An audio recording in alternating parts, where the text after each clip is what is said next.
मध्य प्रदेश की 6 लोकसभा सीटों के लिए पहले चरण का मतदान संपन्न हो गया है। प्रथम चरण में मतदान प्रतिशत में कमी आई है, जिसे लेकर अब कांग्रेस ने बीजेपी पर तंज कसा है।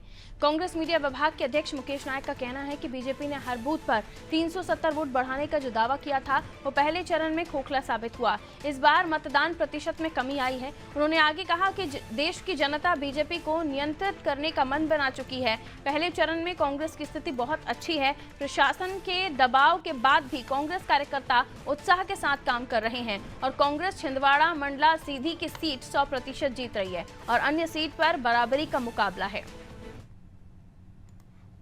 अमित शाह ने 25 फरवरी को ये कहा था कि हर पोलिंग पर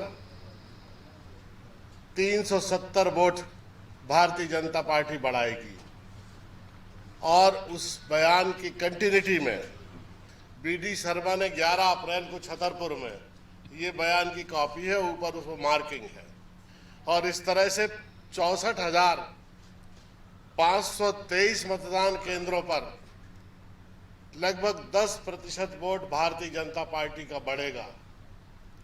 पहले चरण का जो मतदान हुआ है 6 लोकसभा क्षेत्रों में,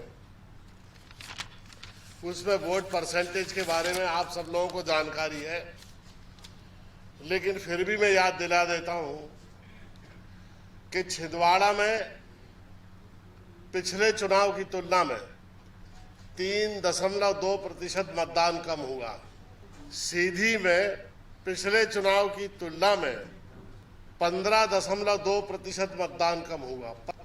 शहडोल में 12% मतदान कम हुआ और मंडला और बालाघाट में 5% मतदान कम हुआ। तो ये बीजेपी के बड़बोले जो भारतीय जनता पार्टी के अध्यक्ष हैं बीडी शर्मा जी, तो मैं उनसे ये पूछना चाहता हूं कि हर पोलिंग बूथ पे 370 वोट जो बढ़ाने का आपने कहा था और अमित शाह ने, इस हिसाब से तो इस चुनाव में 10% वोट ज्यादा होना चाहिए कि नहीं होना चाहिए?